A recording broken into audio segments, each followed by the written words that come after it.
একটা প্রশ্ন করব? প্রশ্ন তো আমি তোমাকে করব, আগে ফ্রেশ হয়ে আসো, যাও। শ্রাবণের গম্ভীর মুখশ্রী আর গম্ভীর কণ্ঠের কথা শুনে পাখি আর কথা বাড়ানোর সাহস পেল না। জামা কাপড় নিয়ে ওয়াশরুমে ঢুকলো। প্রায় আধ ঘন্টা সময় নিয়ে পাখি বের হলো। শ্রাবণ তখন বিছানায় বসে ফোন কল করছে। পাখি বেরোতেই পাখিকে নিজের কাছে ডাকলো। বাধ্য মেয়ের মতো পাখি শ্রাবণের নিকট গিয়ে দাঁড়ালো। শ্রাবণ পাখির হাত ধরে বিছানায় বসিয়ে দিল। মাথায় পেঁচানো গামছা টান দিয়ে খুলে দিতেই অগোছালো চুলগুলো পাখির পিঠ জুড়ে ছড়িয়ে পড়ল। অকস্মাৎ কেঁপে উঠল পাখি। মাজা ছাড়িয়ে যাওয়া চুলগুলো থেকে টুপটুপ করে পানি পড়ে বিছানা ভিজিয়ে দিতে লাগলো। শ্রাবণ এক পলক চুলগুলোর দিকে তাকিয়ে গামছা দ্বারা চুলগুলো মুছে দিতে লাগলো। অবাক হলো পাখি। ঘাড় ঘোরাতে চাইলে শ্রাবণ বাধা প্রদান করলো। যত্ন সহকারে মুছে দিতে লাগলো চুলগুলো। নয়নজোড়া বন্ধ করে নিল পাখি। এক মুঠো সুখানুভূতি তার হৃদয় জুড়ে দোলা খেয়ে গেল যেন। সুখ, সুখ কি তবে তার নিকট ধরা দিচ্ছে? চুল মোছানো শেষ হতেই শ্রাবণ পাখিকে নিজের দিকে ফেরালো। চোখ ছোট ছোট করে ঠোঁট কামড়ে পাখির সারা মুখশ্রী খুঁটিয়ে খুঁটিয়ে দেখতে লাগলো। পাখি তাকালো সেই মুখশ্রীর দিকে। শ্রাবণ কিছুক্ষণ অপলক পাখির দিকে তাকিয়ে থেকে বলে উঠল, ইস, আমার বউটা কিন্তু সুন্দর আছে, দেখলেই কেমন ভিতরকার প্রেম জেগে ওঠে। পাখি চোখ সরিয়ে নিল। এক ঝাঁক লজ্জা এসে তার মুখশ্রী আচ্ছাদিত করলো। শ্রাবণ লজ্জারাঙা মুখশ্রীখানা তুলে ধরলো তার সামনে। চোখে চোখ রাখলো। অতঃপর গম্ভীর কণ্ঠে বলে উঠল, স্বামীকে ভালোবাসো?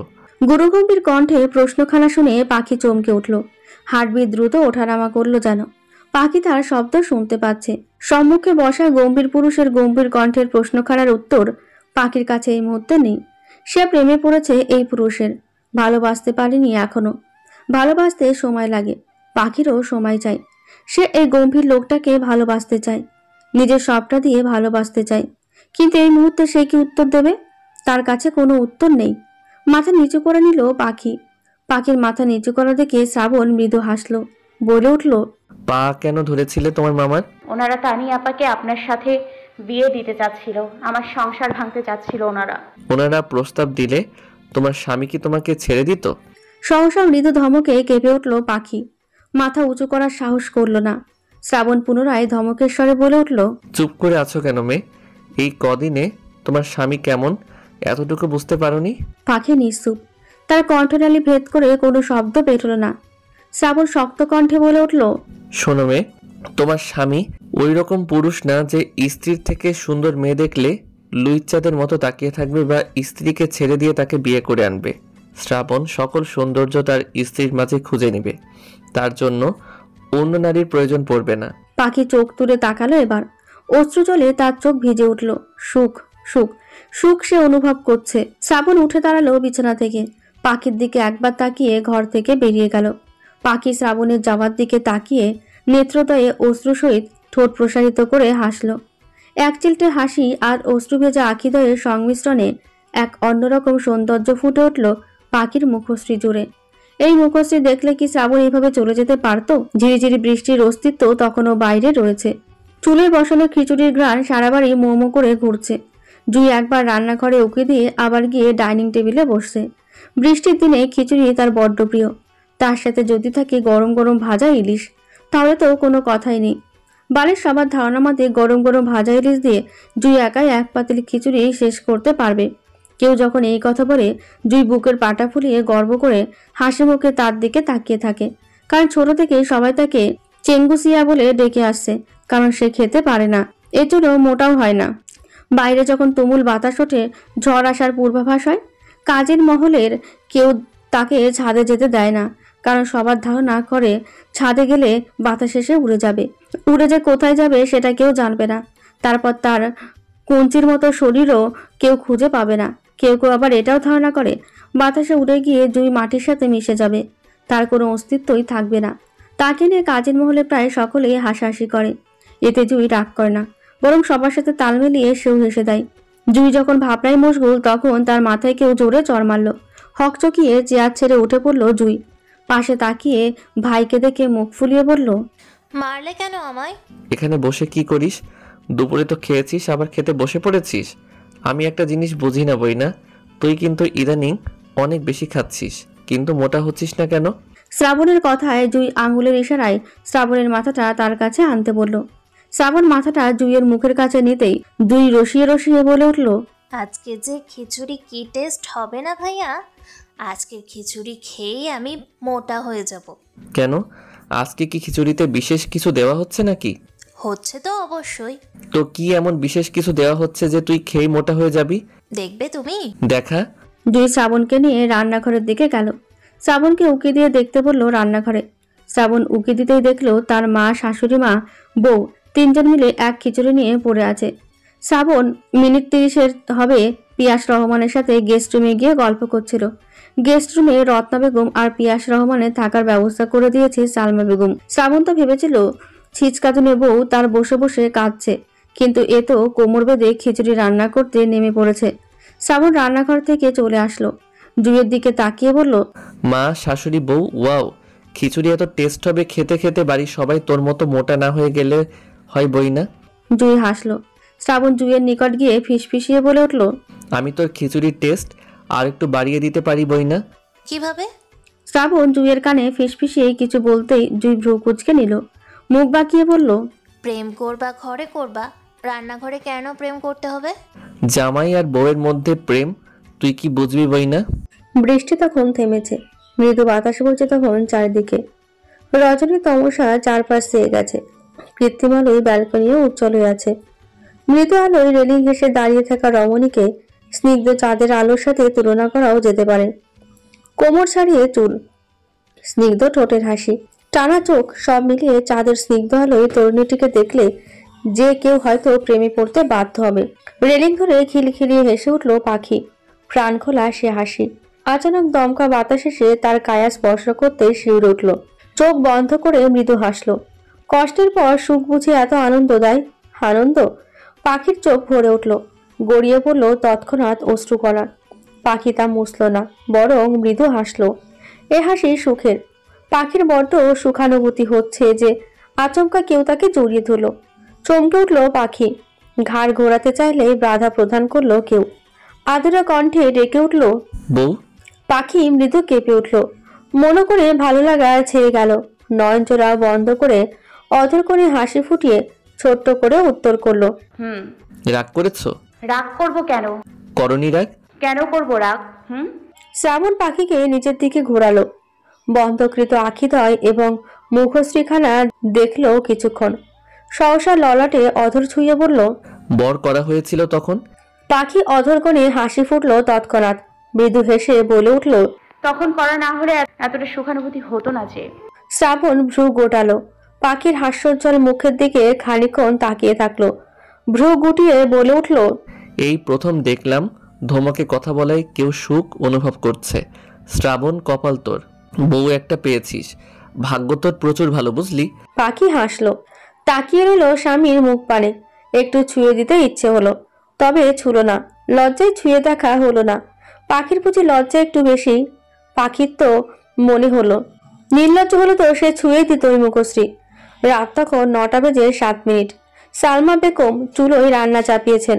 দুপুরে 3 বেয়াই শাশুড়ি বৌমা রান্না করেছে বিধায় সালমা বেগম আর রত্না বেগমকে রান্নাঘরে ঢুকতে দেয়নি। কিন্তু রত্না বেগম কি তা মানবেন? তার এতদিনের খেটে খাওয়া হাত কি কাজ দেখে শান্ত হয়ে থাকে? তরকারির জন্য সে সবজি কাটতে বসে পড়েছে। একদিনেই হয়নি, 2 বেয়াইয়ের এত মিল হয়েছে, যেন মনে হচ্ছে বোন অনেকদিন পর বোনের বাড়িতে বেড়াতে এসেছে। রত্না বেগম সবজি কাটতে কাটতে বলে উঠলেন, আপা, আরো কিছু কাটতে হবে নাকি দেখেন তো। তুমি ওঠো এখন, রান্নাঘরে কেন আসতে হলো তোমায়? দুপুরেও রান্না করলে, আবার এখনো এসেছো। মনে হচ্ছে আমি তোমাদের বাড়ির মেহমান। হাত গুটে বসে থাকলে নিজের কাছে কেমন লাগে আপা? আপনি একা একা রান্না করবেন আর আমরা বাবু নিয়ে বসে খেয়ে উঠে পড়বো? নিজের কাছে বিষয়টা দৃষ্টিকটু লাগে না বলেন? তাই বলে তুমি রান্না করবে? মেহমান বলে কি রান্না করে আসা যাবে না আপা? রান্নাও করা যাবে না? তোমার সাথে দেখছি কথায় পারবো না, রান্না করো তুমি, আমি আর কিছু বলবো না। রত্না বেগম সবজি ধুয়ে চুলোর কাছে আনলেন। সালমা বেগম রত্নার মুখের দিকে তাকিয়ে মলিন মুখে বলে উঠলেন, তোমার মতো এত ভালো মনের মানুষের সাথে তোমার ভাই ভাবি এত খারাপ আচরণ করতে পারে? রত্না সালমা বেগমের দিকে ফিরে তাকালেন, ঠোঁটের কোণে কৃত্রিম হাসি ফুটিয়ে বললেন, তারা তো পারে, তুমি শুধু আমাকে না, আমার অসুস্থ স্বামীটাকেও তারা ছাড়েনি। অশ্রু ভেজা আঁখে নিয়ে রত্না বেগম কথাটা বলে সবজি কড়াইতে দিতে ব্যস্ত হয়ে উঠলেন। সালমা বেগম রত্না বেগমের কাঁধে হাত রাখলেন। মুহূর্তেই মনটা ভালো লাগায় ছেয়ে গেল রত্না বেগমের। সালমা বেগমের দিকে তাকাতে তার ভেতর নিজের বড় বোনের প্রতিচ্ছবি দেখতে পেলেন। হুট করে শক্ত করে জড়িয়ে ধরলেন সালমা বেগমকে। সালমা বেগম রত্না বেগমের পিঠে হাত রাখলেন। স্নেহের হাত, ভালোবাসার হাত, এক ভরসার হাত। মাঝে কেটে গেল গুটি কয়েক দিন, হবে সপ্তাহখানেক। সামনের সপ্তাহ থেকে পাখির টেস্ট এক্সাম। শ্রাবণ প্রতিটা মুহূর্তে পাখিকে পড়ায় ব্যস্ত রাখছে। এমনিতে পাখির মাঝখানে অনেক গ্যাপ গেছে। এখন না পড়লে পাখি ফেল টেল করে বসতে পারে শ্রাবণের ধারণা। কিন্তু পাখি ফেল করবে না, নিজের উপর তার বিশ্বাস আছে। পাখি আহামনি খারাপ ছাত্রী না, তার ব্রেন ভালো। ছোটবেলা থেকে সব শিক্ষকরা বলে আসছে তাকে এই কথা। তার শিক্ষকদের ধারণা পড়ালেখা করতে পারলে পাখি ভবিষ্যতে বড় কিছু একটা হতে পারবে, কিন্তু তার জন্য দরকার ছিল টাকা। পাখি তাই সব আশা স্বপ্ন ছেড়ে দিয়েছিল, কিন্তু এখন সে আবার নতুন করে স্বপ্ন দেখছে। শ্রাবণ তাকে স্বপ্ন দেখাচ্ছে। এই এত পড়ার চাপের মাঝে তার আবার আজকে ভীষণ মন খারাপ। মুখটা গোমরা করে রেখেছে সকাল থেকে। শ্রাবণের আদেশ থাকা সত্ত্বেও পড়তে বসেনি। তার আব্বা আজকে বলেছে তারা আর এই বাড়িতে থাকবে না। শ্রাবণকে বলে অন্য ভাড়া বাড়িতে থাকার ব্যবস্থা করেছে তারা।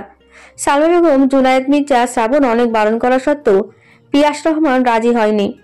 সপ্তাহখানেক হলো তারা এই বাড়িতে পড়ে আছে। আর কতদিন থাকবে? এরপর পাড়া প্রতিবেশীর কথা উঠবে। তার থেকে আগে চলে যাওয়া ভালো। আর মেয়ের শ্বশুরবাড়ি দিনের পর দিন পড়ে থাকাটাও লজ্জাজনক। এতদিন আব্বা মাকে সবসময় চোখের সামনে দেখতে পেরেছে পাখি। আব্বা মার মুখ দেখলে কেমন শান্তি শান্তি লেগেছে। সেই শান্তি আর লাগবে না। পাখি যে তার আব্বার এই প্রস্তাবে সন্তুষ্ট তা নয়, কিন্তু তাকে মেনে নিতেই হবে। পাড়া প্রতিবেশী একসময় তার আব্বা মার এখানে থাকা নিয়ে কোটা দেবে, কথা শোনাবে। পাখি সহ্য করতে পারবে না এসব। তার থেকেই এই কষ্টটুকুই সহ্য করুক। সময় তো কোন সন্ধ্যা গড়িয়েছে। শ্রাবণ আর পাখি খানিক আগেই রত্না বেগম আর পিয়াস রহমানকে ভাড়া করা বাসায় দিয়ে এসেছে। শ্রাবণ থাকার জন্য প্রয়োজনীয় সব জিনিসই আগে থেকেই কিনে রেখে দিয়েছিল ঘরে। পাখি শুধু গুছিয়ে দিয়ে এসেছে। বাড়ি আসার থেকে তার মনটা কেমন যেন খচখচ করছে তার আব্বার জন্য। আব্বা মার মুখশ্রী চোখের সামনে ভাসতে দেখে চোখ ভিজে উঠছে বারবার। যতবার চোখের পানি মুছছে ততবারই গড়িয়ে পড়ছে পানি। শ্রাবণ পাখির অবস্থা দেখে পাখির নিকট এসে পাখিকে বুকে আগলে নিল, জড়িয়ে ধরে বলল, প্রতিদিন তোমায় বাবা মায়ের সাথে দেখা করিয়ে আনবো। কান্না করো না বউ, আমার কষ্ট হয়। পাখি এবার শব্দ করে কেঁদে উঠল।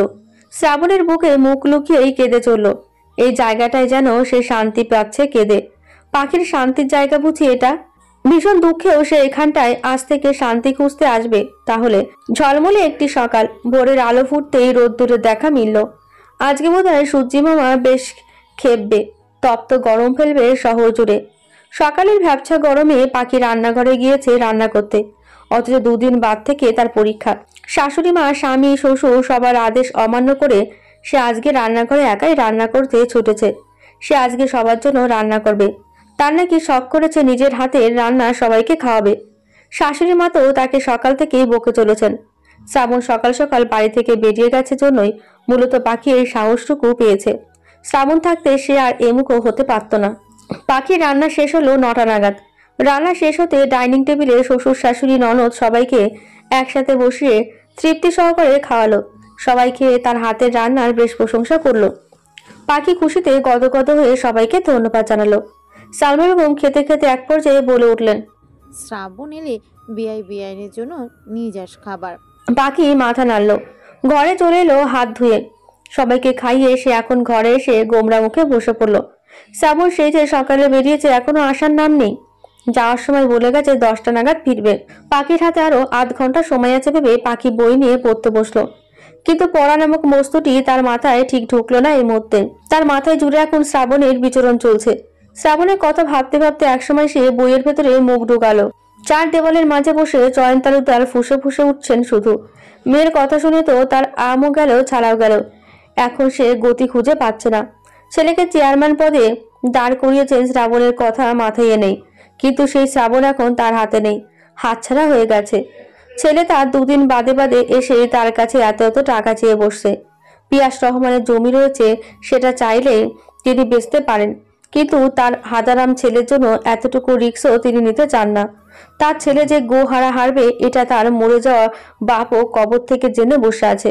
ছেলেকে চেয়ারম্যান বানানোর স্বপ্ন সে ছেড়ে দিয়েছে। নিজের পথ ধরে রাখতে পারলেই সে বাঁচে। ছেলে তার যা কাণ্ড শুরু করেছে, এখন নিজের পদও না হারাতে হয় তার। বেতে চেয়ারে বসে তিনি দাঁতে দাঁত পিষে ধরলেন। মেয়ের ওপর সমস্ত ক্ষোভ গিয়ে জন্মালো। মেয়ে তার যত নষ্টের মূল সব ভেস্তে দিল। শাহেদা বেগম সকালে নাস্তার জন্য চয়ন তালুকদারকে ডাকতে এলে চয়ন তালুকদার তাকে ধমকে ঘর থেকে পাঠিয়ে দেন। শাহেদা বেগম ও স্বামীর ধমকে রেগে বেরিয়ে আসেন ঘর থেকে। খানিকক্ষণ যেতে সেলিম ঢুকলো ঘরে। চয়ন তালুকদারের কাছে গিয়ে বলে বসলো, আব্বা টাকা লাগবে, টাকা দেন। চয়ন তালুকদার ছেলের দিকে চাইলেন। মুহূর্তেই তার মাথায় রক্ত উঠে গেল। ছেলেকে গালি দিয়ে বললেন, তোর বাচ্চার টাকা কি গাছে ধরে? দুদিন পর পর টাকা চাইবার আসিস? তোর বাপ জন্মায় টাকা?